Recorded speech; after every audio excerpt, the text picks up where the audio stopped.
Hello everyone and welcome to another I Pick My Butt video. More Survivor.io and update 1.11.0 has finally dropped and started rolling out. I grabbed the APK this morning. This update is going to be a game changer. We have adopted the whole star level system that we see in Archero, and this is going to make a huge difference for anybody playing, mean that we can now obtain heroes by not purchasing them and collecting shards. But we'll go over that in a second.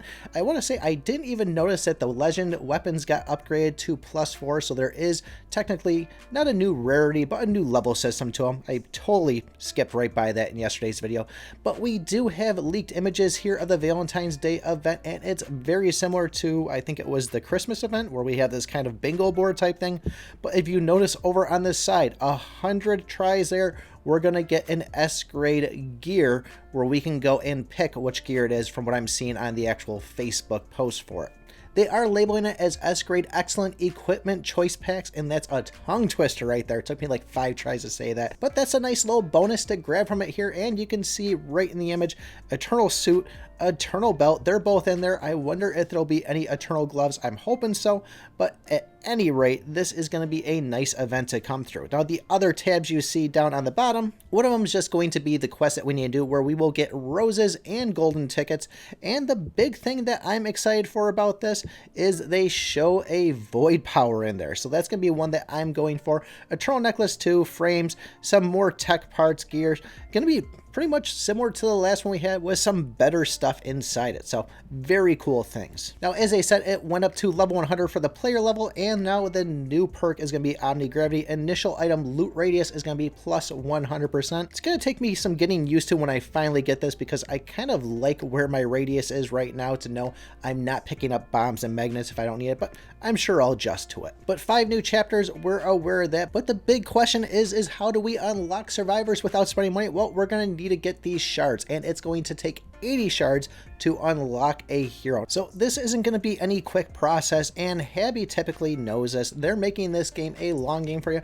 You know, nobody wants to just beat a game in a week and move on to the next one. So, you know, a lot of people might be annoyed by this, but I think this is a good tactic for the longevity of the game and, you know, keeping this thing going for people that are playing it. Now, this isn't going to be any quick trip to get these heroes maxed out. It's not going to be a week.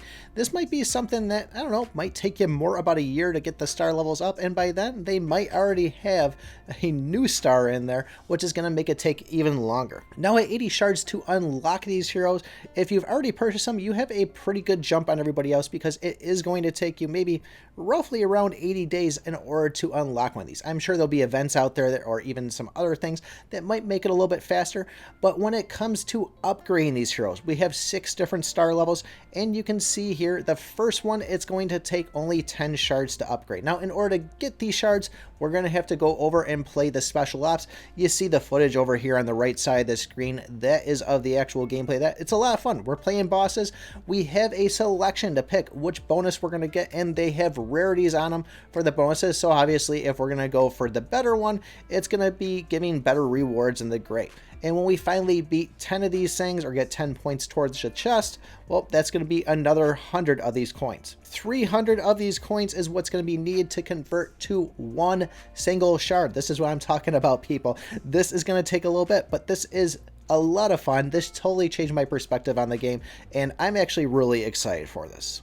So once you unlock one of these heroes, it's already going to be 1 star, and we know it's going to take 10 shards to take it to the next level.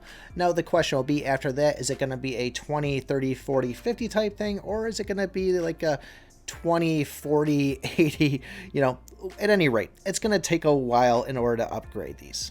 Now I need to determine if common is still going to be my best bet to go, because now we have stats for each individual star level of these heroes. And to give you an idea, they're going to have all hero bonuses just like we see in the actual level up portion of it. Now in Archero, every time we took one of these things to a new star level, we got a decent amount of attack increase and HP increase inside the game.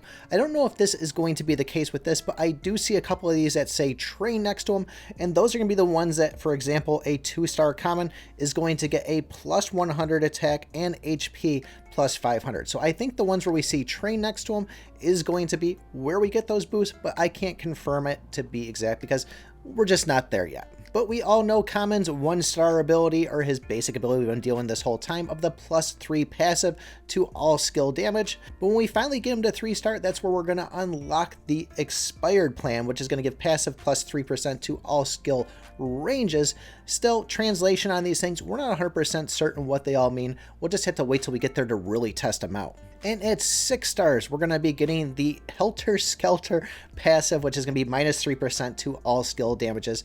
Like I said, guys, this is a way that we're really going to start seeing things stack up on it. Eventually, I've said it before in Archero, they just threw too much stuff in there. It kind of ruined the game, but this is still kind of a good balance point at the moment for what we're seeing inside here. And as I said, the fact that free-to-play players can now get these heroes is just a huge thing, and I'm actually very appreciative of Habby for doing this, because there's nothing worse than making a game where it's split of, hey, you can only get this if you spend money. But for catnips here, this is going to be a huge one, and I think this is where we saw those leaked images a while back. We know the 1-star with the meta drone on it, but at 3 stars, this is going to be where tech breakdown. All drones can be freely paired now, so I think that's where we saw the drone getting paired with drone A or drone B. You know, just a little bit more options of what you get, so you don't need to get all 3 of them and waste whatever it was, like 21 levels to get these things upgraded. I think this is pretty cool. And at 6 stars, we're going to be getting advanced medicine. This is going to double all the healing from the healing drone. So if you're a katana user or just big on healing builds, this is going to be a nice route to go. Now, I don't actually have the stats for either Tsukiyomi or for Worm, but we do show what the 1-star, 3-star, and 6-star is. So for Tsukiyomi, we obviously know about the Moonshade Slash. At 3 stars, we're going to be getting Notorio, which when bladed main weapons evolve, Moon Halo Slash can be upgraded again.